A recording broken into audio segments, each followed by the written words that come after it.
What is going on, guys? Quad MFT here, that loyal commentator who's always there for you guys. You can always throw a tweet at me, you can always Facebook me, or you can message me on YouTube or PS3. And today I have a guest for me, my dad. Hello, I'm not your guest. You're my guest in my house. Okay, apparently I'm his guest. So, how you doing, son? I'm doing pretty good, Dad. How are you? I'm doing all right. Hey, this is a special gameplay. We've never done this before. Yeah, it's actually from my vault that I've saved about 4 or 5 months ago when I got my first ever Modern Warfare 3 MOAB. Back when you were a virgin. Back when I was a virgin, yes. Pre-MOAB days. Now I have around 40 MOABs. So that makes you a whore. Yes, it does. A MOAB whore, at least. Yeah, I'm a MOAB whore. But, so tell us about this gameplay, Dad. Well, I don't know too much about the gameplay other than we worked together. We actually teamed up, which doesn't happen very often because you really don't let me play with you very often because Well, I'm just not very good. Normally you play in free-for-all, and that's mainly your main game mode, but I tend to stick to domination, ground war, kill confirmed, and team deathmatch. I used to like domination quite a bit, and then I went for kill confirmed. I enjoyed that, but I'm working on my KD. I got to get it above 1 point something. I'm in the points now, so yeah, he can bring it up, I think so. Leave a like below to support this series, and leave a like below if you think he can get it above 1.0. Well, I'll tell you, we work together on this one. It works pretty good. So Yeah. Hey, you know what, I thought today we would do kind of a thing where it's a father-son thing where you and I could talk about different topics, and also encourage those people who watch to ask. You know, hey, you can ask me anything. I'm a dad. I'll tell you whatever's going on in my mind because obviously I'm in touch with what's going on with teenagers, not just this way, but in other ways too. So, yeah, you know, one thing that got me thinking is I know teenagers and kids often, and parents often fight. You know, so I wanted to bring a little bit of help with that. I know you and I have our battles. We do. Yeah, I mean, not just game battles, but just, You know what game battles are, Dad? Well, I hear you talk about it. I overhear. I eavesdrop. Isn't that cool? You know, so no. I mean, one of the things I wanted to tell kids is that, you know what? If you just talk a little more to your parents, they might understand. Don't you think that's a good idea? I mean, I talk to my dad and my mom all the time. That's basically what I'm really.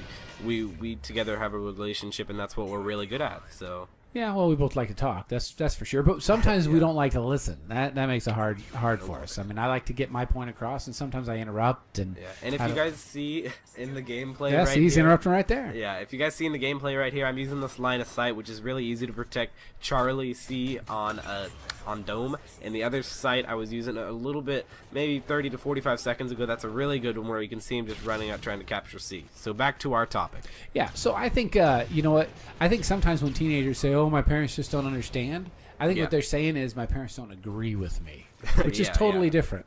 You know, I can understand, yet I can still disagree with you. Yeah, I mean, if it's understanding that makes agreeing, a lot of people don't understand. Right, exactly, and I think sometimes we're seeking for clarity. If you just seek to clarify, which I think, you know what, I think parents and teenagers should take turns talking. You know, sometimes they should each have like 60 seconds, just get to talk. Yeah, just to tell them what's going on. Yeah, just uninterrupted. Because you know what, that's even true for marriage. I mean, I found that, you know, sometimes I just want my wife to just listen. Yeah, you know, she just needs to listen. I've never been married, but I could see kind of where you're coming from. Yeah, well, you've been around girls, I think. Sure, I mean they don't dig silence. I'm telling you that. Yeah, they don't. You know, and sometimes, you know what, and girls will break your heart. I got to tell you that, son. It's a little father-son conversation. Is that, you know what, you go out with girls. Sometimes they're gonna break your heart. You know what? You get over it. Sure, why not? Well, some people, you know what? Some people feel like they're never gonna get over it. Some guys are like, man, they've broken their heart. I'm never gonna have another girl. They actually commit suicide over stuff like that. It's ridiculous. I mean, you've committed suicide over stuff like just that twice. before. Just twice. Okay. Yeah, it hurt, but I came back. I spawned. He's Jesus. No, I just respawned. Oh, Muhammad? Yeah. No. Jesus. Yeah, no. Sure. No, but I just wanted to say that because, you know what, they will hurt you, and they will. All right, so now I got another topic, and I think it's pretty important. Okay, are you ready? Are you ready? Yeah. You can ask me anything you want. Don't worry. Okay. What's your best friend's uncle's name? Okay. Well, you know what? I'll tell you what. When I was about your age, my mom had me come talk to a bunch of parents. Okay? Yeah. And you know, the thing that stuck with me, it sticks with me to this day. I'm in my 40s.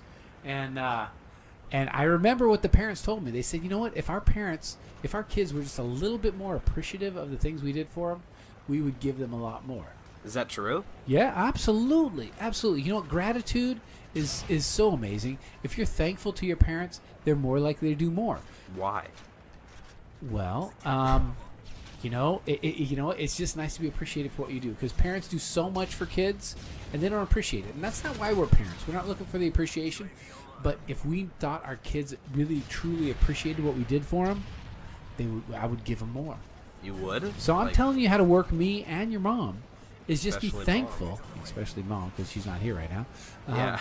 No, just be thankful. And so I'm saying that to anybody who's watching these videos. Is like, you know, if you're just appreciative and be thankful of what your parents do for you and show that appreciation, like on and Mother's Day. you want to pre-order Black Ops 2, be nice to your parents and be appreciative, like my dad's saying. Yeah, gratitude, man, it goes a long way. Definitely. Because parents don't want to just give and give and give and just not feel appreciated. I want to be given. Yo, I know you want stuff, man. I'm just teaching you how to work the system. I mean, Yeah, you know, just learn. seriously. I mean, it's people, even at work, if people are gracious and appreciative of what they give and what they receive, you know, I'm more likely to give to other people too. I see what you mean there. Yeah, are you thankful of that? I'm extremely thankful. Thank you so much that we actually had the opportunity to do this commentary. I wanted a new monitor. Yeah, and we have a couple mics too. So, all right. So, what about why you? Okay, I gotta say, I read an essay that you wrote recently about you know, why parents shouldn't look through their kids' stuff. What do you think about that? I had to do that. I was the only one in my whole period for that day that decided no, they shouldn't look through it, which I thought was really like not normal. I thought most kids would be on the no side, but I was the only kid in my whole class, and that really surprised me. But I mean, the reason I think other kids chose yes was because okay, so wait, let's just set it up a little bit. So the assignment was, should parents be allowed to look through your stuff or read your texts or emails or what like that? That and was the reasons question. why or why not to. And I thought that everybody'd say no, but again, I have to stress this, that I was the only one who said no, and all the other people said yes. And I read some of their essays, and they were just like stuff that they wanted the teacher to hear. They wanted them to like. They didn't really mean it. So they were saying like, what they thought would get them a good grade, not what they really believed. Exactly. That's what I thought. I was the only one doing, and I was like, some might say that's kind of a kiss butthole. Yes, that's it. So that's something that I thought was really stupid, and you guys can see that guy triangling and looking like he was dead. I didn't know he was actually there until I saw him capturing C. Okay, so why do you think that parents shouldn't be able to look through their stuff? I mean, as a parent, I'm thinking it's my job to keep you safe. It's my job to keep you away from things that I think that aren't good for you and that aren't going to lead to a healthier life for you. So I need to kind of check up on you. All right, well, I have to disagree with that. Wait, no, I agree, because I need a new monitor. So you, so you're being grateful. Thank you. Yeah. Thank you for this opportunity. So you're grateful that I look through your stuff. Or, yeah. You know, seriously. I mean, it's, you know, it's. You look at the Columbine and whatever, and all the parents, they didn't know their kids were into guns and bombs and things like that. So maybe it was the irresponsibility of the parents where they weren't checking up on you. So that's, if you let your kids just do what they want, then as a parent, you become responsible for how the kids turn out. So why do you think that we shouldn't be checking up on you? Because I think you should be giving the child like a form of trust, where if you can trust them with this, but you can't trust them with something else, this is sort of something that should be one of the first lines of trust. Or you should just ask the kids, or the parents should just ask the kids what's going on. Well, wait a minute. If the kid was doing something wrong, wouldn't they lie about it too? Well, you never said the kid was doing something wrong. If the kid is doing saying something wrong, if they did, then yeah, go ahead and check up on him. MOAB. There it is. First ever. I just spin around in circles. I'm actually watching the kill cam, which I never do because I was screaming because it's my first ever MOAB. Yeah, which I don't do now when I get MOABs. But no, because it's like every other. Yeah, whatever. So you think you should be able to look through? You know what? I think on some level, absolutely, a parent should do that and should be able to do it. Well, and is able to do it. And the idea is not that they want to catch the kids being bad. It's we want to catch you before you do something serious that we can't help you with. Yeah, and okay, there's one thing that I gotta say about Mom. The reason I disagree is because I kind of feel like she would just look through just to look through. Like, would you agree with that? That she would just, on certain points, she would just look through just to look through, like she does now sometimes with my phone. Well, since she doesn't watch YouTube, I'll say sure. Sure, sometimes she does. She's just curious, just wants to know what's going on because you don't talk to her. Alright, thanks for watching, guys. We definitely came out with the win there. Dropped a MOAB. Guy right in front of me. Subscribe to see more Dual Comm. Subscribe to see more commentaries. Leave a like to help support the series. Talk to your parents. We're out of here. Yeah, peace, guys. Later.